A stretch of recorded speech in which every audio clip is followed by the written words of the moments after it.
Ho ampitombona mandrakariva ho aminareo aneriavana ny fahasoavana sy ny fiadanana avy amin'ilay Andriamanitra ray sy Jesoa Kristy tompontsika.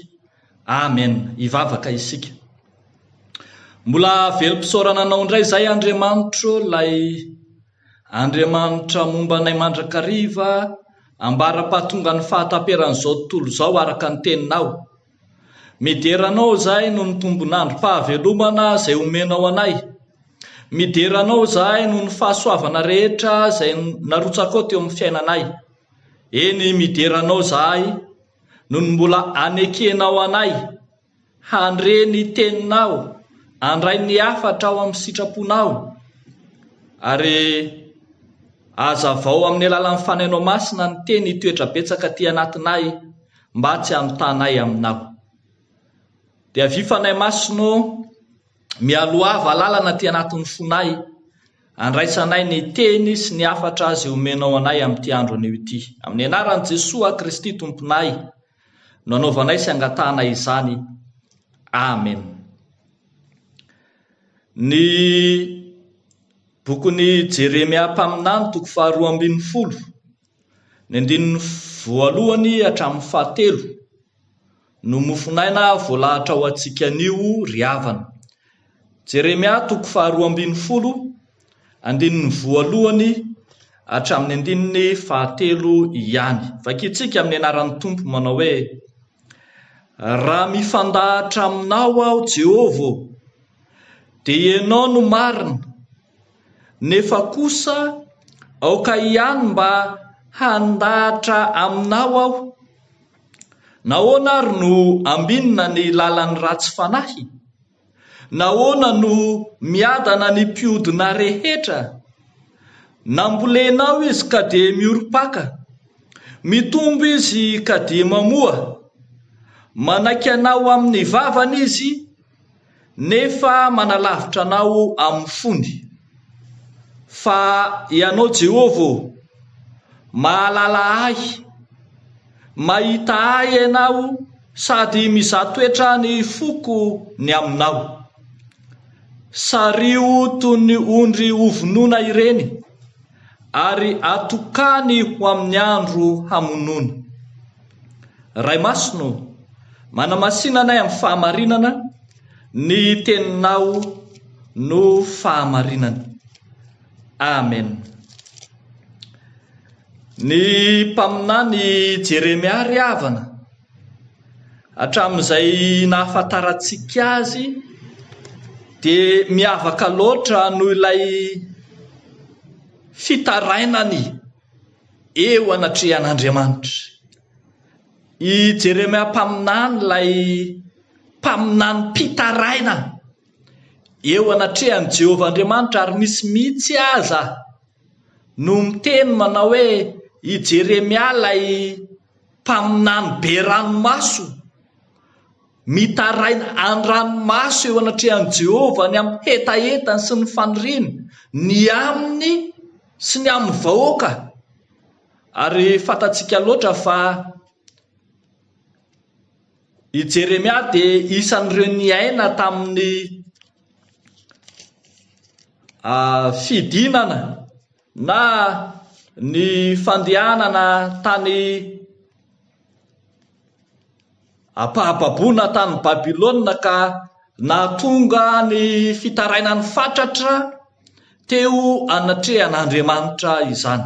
Ankehitriny ary eto amin'ity mofinaina ity dia mampianatra antsika i Jeremia mpaminany ny amin'ny toe-po, ny toe-tsaina, ny toe-panahy. Mampianatra antsika Andriamanitra eo anoloan'ny fizahan-toetra manoloana ny mpino. Inona no tokony ataon'ny mpino eo anoloan'ny fizahan-toetra manjo azy? Ny mpino eo anoloan'ny fizahan-toetra voalohany, aza ampitaina amin'ny hafa ny fiainanao, fa manana hevitra heverana anao Andriamanitra. Aza ampitaina amin'ny hafa ny fiainanao, fa manana hevitra heverana anao Andriamanitra. I Jeremia mpaminany dia tena nahafantatra fa Andriamanitra manana ny fahamarinany. Andriamanitra izay mahalala ny fiainany zanak'olombelona, kanefa amin'ny mampitaraina ny Jeremiam-paminany, amin'ny mahabe ranomaso dia nataony an-dranomaso mihitsy hoe fantatro fa marina ianao, kanefa na dia izany ary aoka mba ho afaka andahatra eo anatrehanao ihany. Dia indro fa nojeren'ny Jeremia amin'izay ny hafa, ireo hafa izay antsoina hoe ratsy fanahy no nataony Jeremia référence, no nampitahiny tamin'ny fiainany. Jerena ireo hafa, ireo ratsy fanahy toa tsy mivavaka, toa tsy manompo an'Andriamanitra, ary ambara mihitsy aza fa sokajin'olona izay manakaiky an'Andriamanitra amin'ny vavany fotsiny, nefa tena manalavitra an'Andriamanitra amin'ny fony mihitsy. Rehefa jerena nefa ireny olo ireny toa ambinina, toa miadana, toa miorom-paka, toa mitombo, toa mamoa. Alay-panahy i Jeremiam-paminany nampitahany fiainany tamin'ny hafa izay tsy manompo an'Andriamanitra kanefa mety ny fiainana. Ho an'i Jeremia sy ny vahoaka izay niaraka taminy kosa dia toa indro kizo fara. Ary raha mamaky isika ny 14 hatramin'ny 19 mahita ireo karazana toe-javatra samihafa izay miatra amin'ny vahoaka. Ambara eo fa lany ringana ny biby sy ny vorona, hita eo fa foana ny fahasambaran'ny tany, ary isy hatramin'ny fahasimban'ny tontolo iainana, faharavan'ny tontolo ka hatramin'ny tontolo mpianakaviana ka hifandrafy aza ny mpianakavy. Nefa ny ratsy fanahy toa miadana, toa ambinina, toa mandroso fananana ihany. Ravako malala ao amin'ny tompo, eo anoloan'ny fizahany toetra, tsarovy, ataovy ao an-tsaina, aza mampitahany fiainanao amin'ny hafa. I Davida ane nisy fotoana efa nametra-panotaninany amin'izany. Raha mamaky isika ny bokin'ny Salamo, na ny Salamo 770 zany, na ny Salamo 730 dia samy ilazany Davida fa saika nibolasitra ny tongotr'ozy nahita ny fiadanany ratsy fanahy fa toa ambinina amin'ny lalana izy ireny. Kanefa mampanantena antsika Andriamanitra ry havako malala fa momba azy ireny an'Andriamanitra izany. Tsy anjarantsika no mijery areny fa raha mamaky ny toy an'ity tenin'Andriamanitra ity isika manomboka any amin'ny 14 hatramin'ny 17 dia misy lalana mazava mihitsy hitondran'Andriamanitra an'ireny, misy fitsarana ho ataon'Andriamanitra azy ireny. Saingy no angatan'Andriamanitra aminao dia hoe aza ampitahaina amin'ny hafa ny fiainanao. Ny fiainanao tsy fiainan'ny hafa ary ny fiainan'ny hafa tsy fiainanao. Ny fitondran'Andriamanitra ny fiainanao tsy ho an'ny hafa, ary nen'ny hafa tsy ho anao. Ao amin'ny bokon'ny ihany ane no ahitantsika ny teny manao hoe izao no mahalala ny hevitra heverana anao dia hevitra hitondra fiadanana fa tsy lozy. Arak'izany dia mazava ry havako malala fa ny lalana voatendrin'Andriamanitra ho anao dia izao iainanao izao. Mety aminao sy mahatsara anao zany satria tafiditra ao anatin'ny fizahany toetra mba tsy hanorenanao ny finoanao amin'ny fiadanana, mba tsy hanorenanao ny finoanao amin'ny fitahiana, fa hanorenanao ny finoana kosa amin'ny fitondran'Andriamanitra. Ny zavatra rehetra ry havana dia miara-miasa asoa izay tian'Andriamanitra, koa matoky ny tompo izay hitondranao ho amin'ny fifaliana mahatretrika. aza variana mandany andro ampitany fiainanao amin'ny hafa, ka raha misy hafa eo amin'ny manodidina anao, amin'ny mpiaramonina aminao, nanokatra sehatr'asa anankiray, dia tsy voatery ny sehatr'asa iny koa no mety aminao. Raha misy manodidina anao toa